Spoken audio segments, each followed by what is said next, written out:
Eu sou Cristiano Batista, da CB Móveis, e há muito tempo tenho vontade de deixar uma mensagem para vocês sobre a volta de Jesus e os eventos que estão para acontecer em breve. Então eu separei uma série de 10 capítulos com o pastor Arilton Oliveira, onde ele, junto com a Bíblia e as coisas que estão acontecendo no mundo hoje, ele vem explicando de forma bem didática, bem explanado como irá acontecer. Essa série já foi feita há 3 anos, então, mas ela mostra bem as coisas que poderiam acontecer e hoje, 3 anos depois, já estão acontecendo. Então é muito legal. Se vocês gostarem, tem algumas outras séries que ele fala muito boas e eu vou deixar na descrição aqui embaixo o canal dele para vocês poderem acompanhar.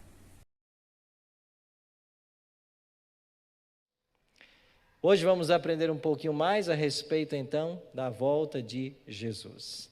Só no Novo Testamento, nós temos mais de 300 textos que falam a respeito da volta de Jesus. Um deles é um que você conhece de cor. Não se turbe o vosso coração. Vamos falar juntos? Não se turbe o vosso coração. Credes em Deus, credes também em mim. Na casa de meu pai há muitas moradas. Se assim não fora, eu vou-lo teria dito, pois vou preparar-vos lugar. E quando eu for e vos preparar lugar, voltarei e vos receberei para mim mesmo, para que onde eu estou, estejais vós também. Amém? Ele foi preparar lugar. Há quantos anos ele está preparando lugar? 2000 anos. Imagina como está ficando a casa, né? 2000 anos trabalhando nisso. É isso mesmo. O que Deus está preparando para nós, segundo o apóstolo Paulo, nem olhos viram, nem ouvidos ouviram, e nunca chegou ao coração humano. É isso que Deus está preparando. Hoje eu queria responder 4 perguntas com vocês. Primeiro, como será a vinda de Cristo? Para que Ele virá? Quando será? E como se preparar? 4 questões para nós respondermos hoje. Primeira delas, como será? Como Jesus voltará a essa terra? 2 textos. Mateus 24, 27, o próprio Jesus declarou assim: porque assim como o relâmpago sai do Oriente e se mostra até no Ocidente, há de ser a vinda do Filho do Homem. Qual é a ênfase nesse texto? Todos verão. Um relâmpago não se oculta, pelo contrário, todos veem sua ação, ele ilumina a escuridão. Então, quando Cristo voltar, será como um relâmpago. Um outro texto de Apocalipse: eis que vem com as nuvens, e quantos verão? Todo olho verá. Até quantos o traspassaram? Até aqueles que mataram a Jesus verão. E todas as tribos da terra se lamentarão sobre ele certamente, amém. Como assim, pastor? Quem matou a Cristo vai vê-lo voltar? Vai, porque Daniel 12:2 diz que haverá uma ressurreição especial. Eu falei sobre ela aqui já, nessa série. Haverá uma ressurreição especial, onde haverá salvos e perdidos na mesma ressurreição. Quem serão os perdidos? Aqueles que traspassaram a Cristo, de acordo com Apocalipse 1:7, e aqueles que participaram do seu julgamento, segundo Mateus 26:64. Por parte dos salvos, quem vai ressuscitar?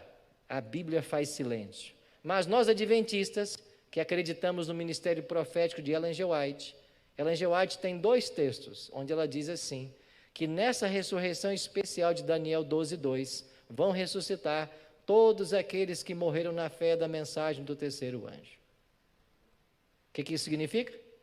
Todos os que morreram de 1844 para cá, eles não ressuscitarão na primeira ressurreição. Eles vão ressuscitar na especial. Mas pastor, espera aí.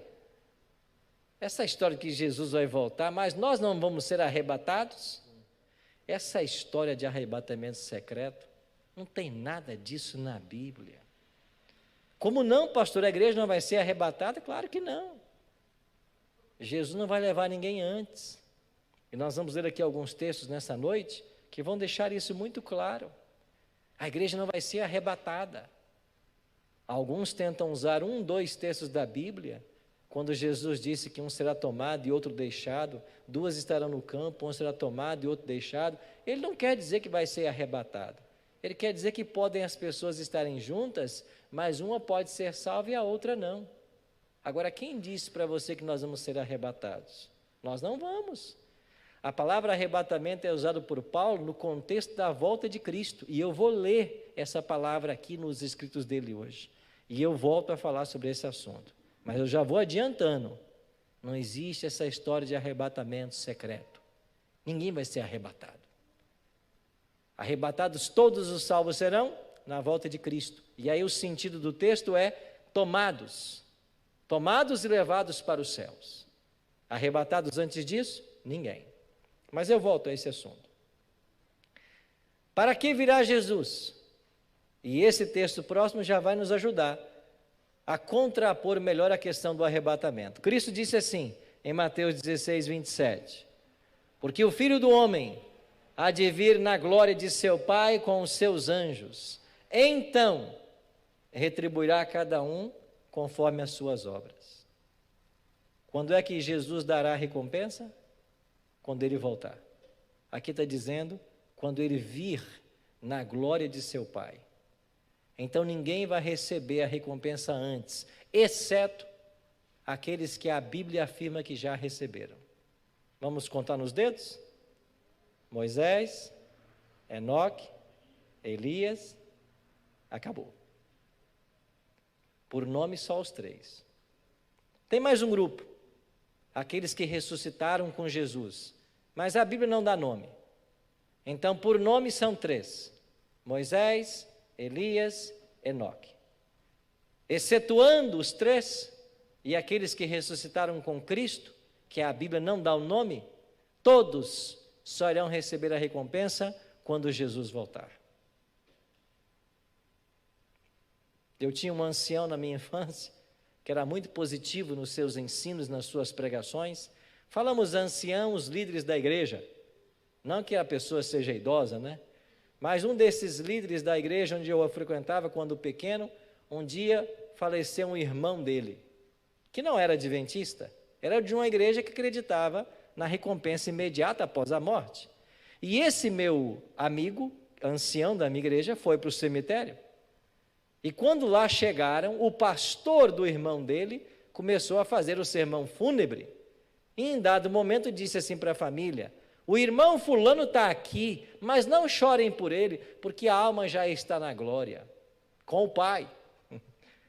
E esse ancião disse assim: pastor, não minta para a minha família. Meu irmão está aqui, a alma dele não está na glória. Não existe isso. Você consegue imaginar a cara que o pastor fez? Eu não sei se teria coragem de fazer isso, né? Publicamente, assim, com o pastor. Então não existe essa história de morreu vai para o céu, morreu vai para o inferno, vai para o purgatório. Não existe isso. São invenções humanas. A pessoa morre e está morta. Até quando? Até a ressurreição. Ou a primeira ou a segunda. Jesus falou das duas. Você quer ver um outro texto que vai nos ajudar? Eis que venho sem demora, disse Cristo, e comigo está o galardão que tenho para retribuir a cada um segundo as suas obras. Quando Jesus voltar, é aí que os salvos receberão a recompensa, não antes disso. Quais são as consequências da volta de Jesus? Para 4 grupos: para os vivos justos, para os justos mortos, para os ímpios vivos, para os ímpios mortos. Se resume a isso. A volta de Cristo terá consequências para esses 4 grupos. E eu e você vamos nos enquadrar num deles. Qual que você escolhe? 1, 2, 3 ou 4? 1, né? Eu vou no 1 também. Ninguém quer morrer, né? Então vamos lá, o que vai acontecer com os justos que ficarem vivos? A palavra de Deus diz assim: eis que vos digo um mistério, o apóstolo Paulo, nem todos dormiremos. O que significa dormir para Paulo? Morrer. Para a Bíblia a morte é um sono, só isso. Nem todos dormiremos, mas transformados seremos todos. No momento, num abrir e fechar de olhos, ao ressoar da última trombeta. A trombeta soará e os mortos ressuscitarão incorruptíveis. E Paulo continua, e nós seremos transformados. Por quê? Porque Paulo achava que ele não morreria. Paulo achava que Cristo voltaria nos seus dias. Então os mortos em Cristo vão ressuscitar e nós seremos transformados. Aí Paulo explica, porque é necessário que esse corpo corruptível se revista da incorruptibilidade e o corpo que é mortal se revista da imortalidade. Então é aí que nós seremos imortais, na volta de Jesus. Então o que vai acontecer com os justos que estiverem vivos? No momento da volta de Cristo, o seu corpo passará por um processo que nós chamamos de glorificação. O que é glorificação? É nós termos um corpo semelhante ao corpo de Adão antes do pecado. Só que com uma diferença. Nós teremos um corpo glorificado no mesmo tamanho que nós estamos, com a mesma fisionomia que nós temos. E como no céu, todas as faculdades continuarão a se desenvolver, todos nós iremos crescer. E um dia atingiremos a estatura de Adão e Eva. E todos nós vamos nos reconhecer. Claro que vamos. A fisionomia será mantida. Então, glorificação é um nome teológico que nós damos para a transformação que vai haver do corpo no momento da volta de Cristo. E o maior de todos os milagres que será operado é que na glorificação Deus vai arrancar de nós a natureza pecaminosa. Esse termo a gente usa para essa tendência que nós temos de fazer o que é errado. E isso Deus vai arrancar. Então, quando é que nós podemos declarar assim, estou santo, estou sem pecado? Só na glorificação. E só lá. Só lá. Porque aí nós não teremos mais tendência para o pecado. Isto é glorificação. O que vai acontecer com os justos que passarem pela morte? Os que já estão mortos e aqueles que ainda morrerão. Paulo mesmo escreve, porquanto o Senhor mesmo, dada a sua palavra de ordem, ouvida a voz do arcanjo, ressoada a trombeta de Deus, descerá dos céus, e os mortos em Cristo ressuscitarão primeiro. Olha aqui a primeira ressurreição geral. Depois nós, os vivos, os que ficarmos, seremos arrebatados juntamente com ele entre nuvens, para o encontro do Senhor nos ares. Mais uma vez Paulo dizendo, depois nós, os vivos, eu vou ficar vivo. Ele queria estar lá. Nós seremos arrebatados para encontrar o Senhor aonde? Nos ares. Jesus não pisa nessa terra quando ele voltar. Ele vai nos aguardar nas nuvens. E nós seremos levados até o encontro dele. E Paulo diz assim, e então estaremos para sempre com o Senhor. Então os justos que estão mortos, eles vão sair da sepultura já glorificados, completamente transformados. Quando Cristo aparecer nas nuvens dos céus, ele vai bradar com sua grande voz, levantai-vos, ó vós que dormis no pó. E ao som de sua voz, um grande terremoto abalará o planeta e todas as sepulturas dos salvos se abrirão. E o que vai acontecer? Os ímpios que estiverem vivos, Paulo também diz, então será de fato revelado o iníquo a quem o Senhor Jesus matará com o sopro da sua boca e o destruirá pela manifestação da sua vinda. Esta palavra manifestação da língua grega significa aparucia. E quando a parucia acontecer, quando ele surgir, quando ele se manifestar, a glória desse evento vai levar aqueles ímpios que ainda não morreram, mesmo tendo passado pelas pragas, vai levá-los à morte nesse momento. E será um evento tão extraordinário, tão terrível, que em Apocalipse capítulo 6, a partir do verso 13 e 14, eles vão fugir do evento. E eles vão tentar se esconder nas cavernas e por detrás dos montes, e vão pedir aos montes e aos rochedos: caiam sobre nós, e escondei-nos da face daquele que se assenta no trono, e da ira do Cordeiro, porque chegou o grande dia da ira deles, e quem é que pode suster-se? E sabe por que os ímpios vão estar tão desesperados nesse momento? Sabe por que eles vão preferir a morte até que visualizar a volta de Jesus nos céus? É porque esse que vem nos céus não é um desconhecido. Eles sabem quem é Ele. Eles tiveram várias oportunidades. Muitas chances foram dadas. O Espírito Santo trabalhou nessas vidas de forma incansável. Mas em cada apelo, em cada convite, a resposta sempre foi não, foi não, foi não. Agora é tarde demais. Mas sabe qual é a boa notícia? Ainda não é tarde demais. Naquele dia será, hoje não. E para você que nos acompanha pela internet, a mensagem é para você. Naquele dia será tarde para milhares, mas hoje ainda não. Por quê? Porque nesta noite o Espírito Santo vai falar ao seu coração mais uma vez. Jesus vai bater à porta do seu coração pedindo lugar para entrar. E se você ceder à voz desse Espírito manso e suave, você vai estar protegido e naquele dia você vai abrir os seus braços, de acordo com Isaías 25:9, e vai dizer assim: eis que este é o nosso Deus em quem aguardávamos, e Ele nos salvará. Então você vai ter que enfrentar a volta de Jesus. E só vai haver duas reações. Uns que vão abrir os braços para recebê-lo com alegria, e outros que vão preferir a morte até que encontrá-lo, porque rejeitaram todos os seus apelos.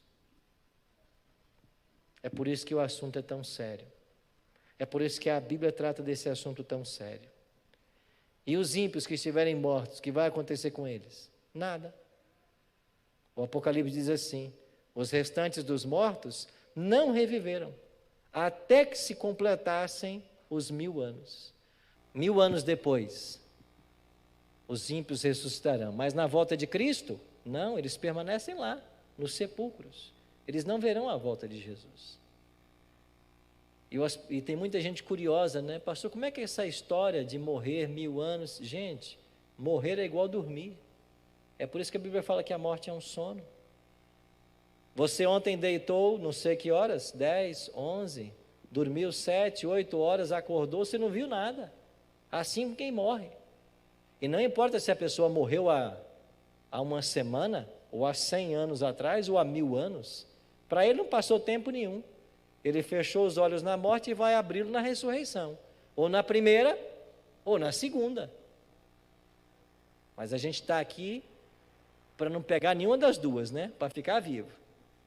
Mas se Deus nos chamar, que seja a primeira, né? E quando Jesus voltar, quem é que vem com ele? Esse texto é interessante. Jesus mesmo foi quem diz assim: quando vier o Filho do Homem, na sua majestade, e todos os anjos com ele, gravou? Quem é que vem com Jesus? Todos os anjos. É por isso que você vai para Apocalipse capítulo 8, verso 1, e lá diz assim: quando o Cordeiro abriu o 7º selo, houve silêncio no céu por quanto tempo? Cerca de meia hora.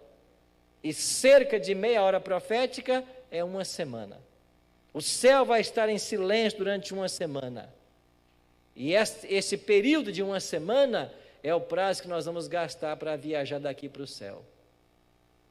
E o céu vai estar em silêncio porque não vai ter nenhum anjo cantando. Por quê? Porque todos eles virão com Jesus. Agora, para que tanto anjo na volta de Jesus? Eu vou explicar. É porque eles terão a missão de reunir as famílias de todas as eras. E eles vão levar os pais até os braços dos filhos, os filhos aos braços dos pais, irmão vai encontrar irmão, esposo vai encontrar esposo, cônjuge. Vai ser uma reunião extraordinária. não só encontrar as pessoas que nós conhecemos aqui, que nós amamos, mas nós vamos nos encontrar com os grandes heróis da Bíblia. Nós vamos conhecê-los, conhecer Noé, conhecer Moisés, conhecer Elias, Enoque, Abraão, Isaque, Jacó, João, Pedro, Paulo, nós vamos com Judas, não é os Iscariotes não, é o outro. Vamos conhecê-lo também, o que escreveu na Bíblia, o meio-irmão de Jesus. Nós vamos conhecer tanta gente. Os anjos vão reunir as famílias, e nós teremos uma eterna família no céu. E sabe o que eu imagino? Que quando os nossos olhos se abrirem nesse glorioso dia, o primeiro anjo que nós vamos visualizar é aquele que nós chamamos anjo da guarda, né? É o anjo que Deus nos deu quando nós nascemos. É um anjo que Deus designou para ser o nosso guardador. Um anjo para nos acompanhar ao longo de toda a vida. Pastor, então quando isso vai acontecer? A gente quer que isso seja logo. Quando vai ser? Jesus falou assim: mas a respeito daquele dia e hora, quem sabe? Ninguém. Ninguém. Nem os anjos, porque eles não são oniscientes. Ninguém. O Filho. Ah, mas Jesus não sabia? Na sua natureza humana, ele não sabia. Enquanto homem, ele não sabia. Não é que ele perdeu a natureza divina, né? Ele não perdeu. Mas ele não fez uso dela durante os 33 anos da encarnação. E como ele não fez uso da natureza divina, enquanto encarnado, como homem, ele não sabia. Quem sabe somente? O Pai. Agora, o Pai tem uma data marcada. O Pai tem. O Pai sabe. E essa data o Pai já marcou pensando em nós. Pensando em cada filho, em cada filha. Deus, quando marcou a data da volta do Filho dele, Ele levou em conta a sua história, a minha história. Mas Deus tem um plano muito bem elaborado. Um plano que não sofre retardos. E na hora certa o Pai vai ordenar o Filho que venha. Nós não sabemos o dia nem a hora. Mas como temos visto ao longo desta semana, ao longo desta série, estamos vivendo no calendário profético, nos últimos grãos da ampulheta divina do tempo. Os últimos grãos. E logo Cristo vai voltar. E a pergunta-chave que nós temos que responder nessa noite é a seguinte: como se preparar? Já que eu não sei, como que eu posso me preparar para esse evento? Jesus diz assim: vigiai, pois, a todo tempo, orando, para que possais escapar de todas essas coisas que têm de suceder e estar em pé na presença do Filho do Homem. Como eu posso me preparar? Vigiando. E aí você tem no Evangelho várias parábolas contadas por Cristo, falando a respeito da necessidade de vigilância. A parábola das 10 virgens, a parábola dos talentos. Então nós temos várias parábolas que foram contadas para ensinar o seguinte: você tem que vigiar em todo o tempo. A todo momento nós temos que estar em oração e em preparo, justamente por não sabermos quando isso acontecerá. O certo é que todo ser humano terá apenas 2 destinos, 2 direções: ou ele será salvo, ou ele será condenado. E a única saída que eu e você temos, qual é? É nos colocarmos nas mãos de Deus todos os dias, clamando a Ele por misericórdia e pedindo a Ele que nos ajude nesse preparo para o tempo final. Eu tenho uma família grande. Aqui alguns conhecem meus familiares. Essa foto está bem antiga, né? Mas é uma das que eu tenho, onde todos estavam reunidos. Eu perdi meu pai, seu José, e perdi esse irmão ao centro, de camisa branca, João. Dos 11, hoje 9 estão vivos. Eu perdi um pai e perdi um irmão. E nós não éramos adventistas. Até que um ancião de igreja, um médico, foi para o bairro onde eu morava, dirigiu uma série de evangelismo, começando com a Semana Santa, e nessa Semana Santa eu tomei a minha decisão, aos 13 anos de idade. Eu fui o único da família que assistiu a essa semana e tomei a minha decisão pelo batismo. Na realidade, naquela série de evangelismo que esse médico fez, que durou mais ou menos 60 noites, só houve um batismo, só o meu. E eu disse para ele, de que ele havia ido naquele bairro só para me buscar. E ele me acompanhou na minha jornada cristã, até o 3º ano de teologia, quando ele faleceu. Quando eu fiz 17 anos, foi no ano de 1989, a Igreja Adventista no Brasil estava lançando uma campanha chamada Nacional 89. Eu tinha 17 anos naquele ano, e aí eu me propus a fazer uma série de evangelismo também, porque foi quando foi introduzido no Brasil o seminário As Revelações do Apocalipse, do pastor Daniel Belvedere. Então eu estudava à noite, e eu pedi à diretora da minha escola que deixasse na sexta-noite, já que eu não ia para a aula, que eu dirigisse um seminário na escola. E ela deixou. E eu fazia um seminário do Apocalipse na escola e fazia um outro no meu bairro domingo à noite. Então na sexta era na escola, no domingo à noite no meu bairro. Naquele primeiro evangelismo que eu fiz, 6 pessoas se batizaram. Para mim foi uma alegria muito grande. Depois se batizaram alguns irmãos, sobrinhos, primos, e a família começou a vir. Mas tinha uma que eu queria muito que viesse, Dona Adelaide. Mas eu ficava pensando comigo, como que essa mulher vai compreender santuário? Ela é semi-analfabeta. Mal escreve o nome, coitada. Trabalhou a vida inteira, nem cresceu de tanto que trabalhou. Quando eu abraço minha mãe, eu ponho ela embaixo do meu queixo, exatamente aqui ela bate.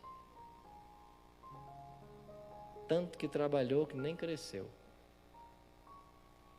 Criando 9 filhos, eu faço isso com 3, imagine com 9.